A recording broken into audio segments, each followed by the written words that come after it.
Olá pessoal, tudo bem com vocês? Espero que sim. Me chamo Júnior, sou aluno do curso de Licenciatura em História pelo Centro Universitário Internacional UNINTER. Estou aqui dessa vez para apresentar com vocês o meu estágio híbrido supervisionado referente ao estágio de diferentes contextos. E seguiremos a temática a partir desse momento, pensando os museus como espaço de memória e educação. Portanto, há uma tamanha importância de analisarmos os museus, as casas de memória, pelo qual preservam os resquícios, os vestígios do passado, pelo qual hoje nós se apropriamos para estudar uma dada civilização, uma sociedade, um povo que ficou em um determinado passado. E da mesma forma servindo como espaço de educação em meio aos estudantes, alunos e interessados sobre o assunto. Assim, os museus, enquanto instituições de resguardo da história, seja ela voltada para o passado ou presente, precisam ser analisados sob o viés da memória, pois essa se encontra essencialmente ligada às questões da vida humana, já que é uma capacidade inerente ao homem, conforme ressalta Santos 2019. Entender os museus, as casas de memória como um lugar de memória, precisamente nós temos que entender o sentido de memória e memória histórica, porque há uma grande diferença entre esses dois termos que nós devemos sim dissociar. Inicialmente, a memória histórica é aquela memória que o historiador se apropria por meio de métodos, de pesquisas, através das fontes, dos relatos, seja ele oral, escrito, monumental, para produzir assim uma narrativa histórica, como é o caso, um exemplo que eu fiz, quando eu escrevi meu trabalho de conclusão de curso, referente à Guerra de Canudos. A partir de uma perspectiva, de uma tendência, que no caso foi a microhistória, eu analisei as questões micro dentro da Guerra de Canudos, como a participação das mulheres, o papel de Antônio Conselheiro no papel, na luta pela emancipação dos escravos, pelo qual por muito tempo tornou-se camuflado na história. Isso foi uma tendência. E o método foi por meio da heurística, pelo qual eu cataloguei fontes, busquei resquícios, fontes primárias, secundárias, analisei, critiquei, aí eu parti para o processo de escrita. Isso foi uma maneira que me apropriei de produzir uma narrativa histórica. Assim como nós sabemos, com a contribuição dos análises, a partir da década de 20 do século XX, mais precisamente com Marc Bloch e Lucien Febvre, houve toda uma contribuição dessa escola para uma nova maneira de escrever sobre história, ou seja, a historiografia, aproximando a história de outras ciências, como a política, a demografia, a sociologia, propondo para a historiografia novos métodos de escritas, ou seja, uma história total. Nós todos somos agentes, personagens históricos. A todos os dias nós produzimos fontes históricas, a nossa roupa, uma carta, a nossa escrita, o nosso modo de vida, enfim, a nova história e outras perspectivas, que isso deve ser analisada por nós em outro momento a respeito de teoria da história. Já a memória, a memória que nós denominamos como avulsa, é aquela memória, por acaso, emocional, romântica, que você se lembra, por exemplo, das histórias da infância, das viagens, dos relatos, enfim. Há essa diferença entre a memória mais emocional, avulsa, e a memória histórica. E essa memória, mais dita como comum, ela não pode ser dissociada da memória histórica. Por quê? Porque é a partir de um relato comum da vida cotidiana que será trabalhado, será objeto de estudo para uma narrativa histórica embasada através de métodos. Essa preocupação com a preservação da memória, ela se intensificou, principalmente em fins do século XIX, quando o discurso nacionalista se consolidou e passou a buscar cada vez mais recuperar os vínculos com o passado.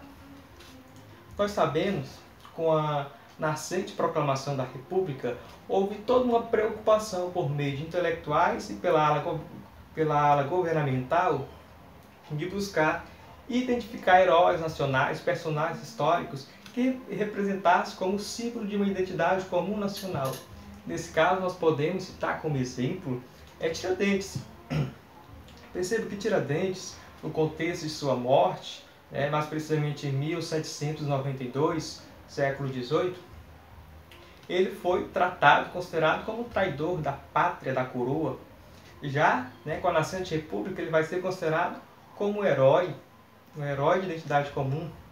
Percebam que o objeto, uma fonte, um personagem histórico, com o passar das eras, seja do período democrático para uma ditadura, ou de uma ditadura para o período democrático, seja uma revolução, essa fonte histórica, esse personagem, esse resquício do passado, ele vai criar facetas, sentidos. Uma hora é vilão, outra hora é herói, e isso deve ser analisado por nós. Até mesmo uma pintura muito comum de Tiradentes esquartejado, a pintura de Pedro Américo, pelo qual é carregada de simbologias, de sentidos, e que cabe ser analisada e interpretada por nós. Se vocês quiserem analisar essa imagem, tem ela facilmente na internet. As partes de Tiradentes esquartejadas, elas formam nitidamente os limites territoriais do Brasil. A bancada pelo qual está exposto o corpo de Tiradentes é preciso dar uma precisão, uma aparência com o altar de uma igreja do século XIX.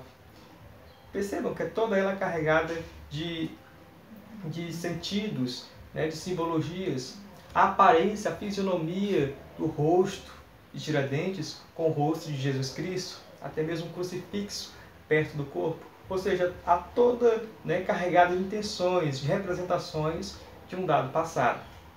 Outro exemplo que nós podemos citar é a questão do quadro de Victor Meirelles, a primeira missa do Brasil, celebrado pelo então Frei Henrique Soares de Coimbra, pelo qual, no contexto de Segundo Império, o pintor, ele elaborou essa obra. Ele está distanciado de seu objeto de análise um período de mais de 300 anos. Essa imagem, essa pintura também ela é carregada de sentidos, de intenções. Ali nós podemos ver nitidamente os índios como calmos, ali parados, analisando curiosamente aquela missa. O padre no centro da imagem, no local mais alto, com a cruz, os militares ali, a questão do exército, a ala nobre mais embaixo, ou seja, todo carregado de significados. Como já falei, cabe a nós identificarmos.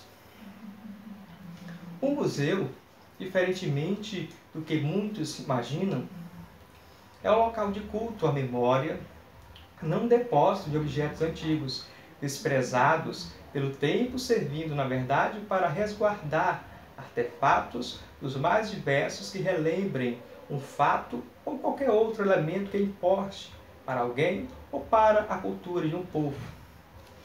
Antes de entrar para a explicação dessa citação, eu gostaria de mencionar um pensamento muito conhecido de um grande historiador contemporâneo a nós, que é Leandro Carnal. Ele afirma que uma dada civilização, mesmo ela sendo próspera, ela teve sua existência no passado, ela não deixou para os historiadores fontes, resquícios, pegadas, vestígios, utensílios, monumentos para os historiadores. Para os próprios historiadores, essa civilização ela não existiu. Ou seja, olha o tamanho, a tamanha importância das fontes históricas para o trabalho do historiador. É por meio dessas memórias que o historiador vai se apropriar para identificar os aspectos da vida cotidiana dessa sociedade que se passou. Um acervo de museu tem que ser um conjunto flexível e compreensível para qualquer público, possibilitando a elaboração de mensagens que sigam uma linha de pensamento, ou seja, cada um entende o recado, mas sem que haja alteração do sentido original. Para isso, o programa da exposição precisa ser desenvolvido de modo criterioso e sem pressa, sendo importante que na coleta do material apresentado, busque-se, na casa ou fora, tudo o que for possível para interpretar o tema da maneira mais verdadeira, representativa e expressiva. Portanto, nesse pensamento há uma grande importância do professor ao direcionar uma turma a uma casa de memória ou a um museu, seja ele de seu município, de sua cidade, na capital, enfim.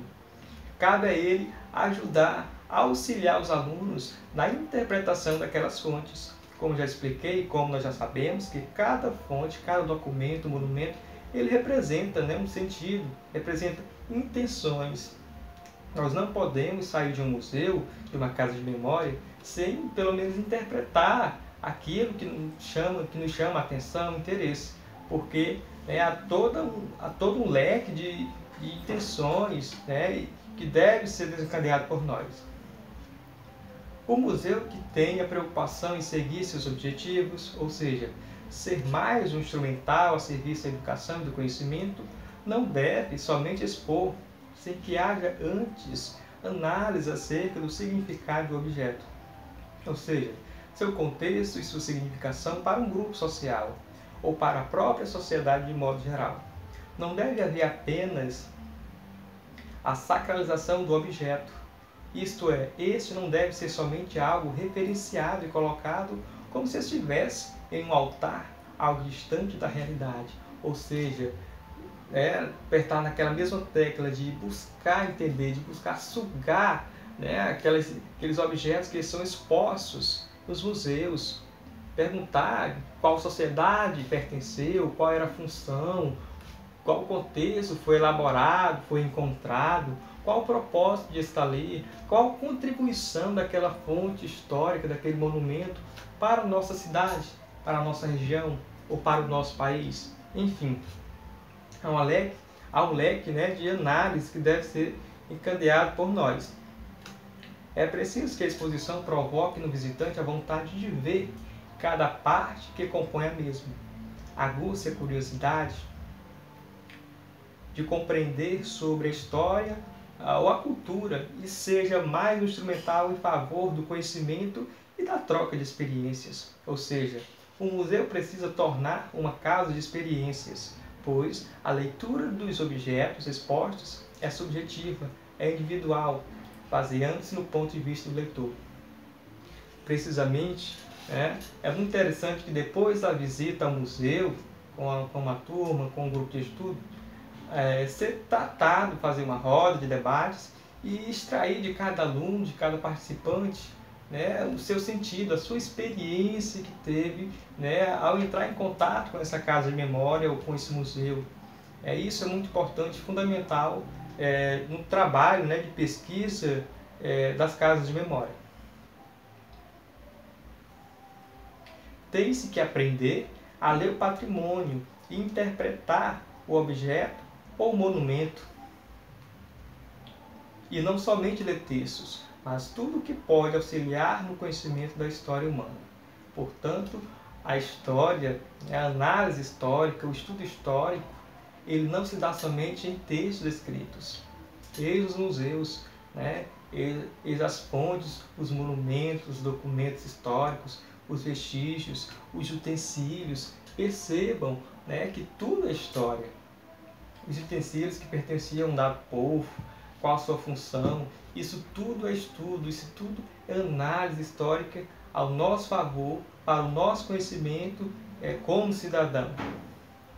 Portanto, a educação se faz presente em outros espaços e momentos fora da escola, como em casa, em reuniões sociais e também nos museus. Sim, estes devem ser incluídos como locais em que a troca de conhecimento é constante, visto que se tem contato com culturas e experiências distintas. Veja só a importância. Um museu, uma casa de memória, um lugar que abrange um conjunto de culturas distintas, de sociedades que já se passaram, que estão no nosso passado, que contribuíram de certa forma na sociedade pelo qual estava inserida. Enfim, essa foi o nosso primeiro momento referente à questão de pensar o museu como um lugar de memória e educação. Espero que vocês tenham né, entendido algum ponto, alguma análise dessa reflexão, e até o próximo momento. Obrigado.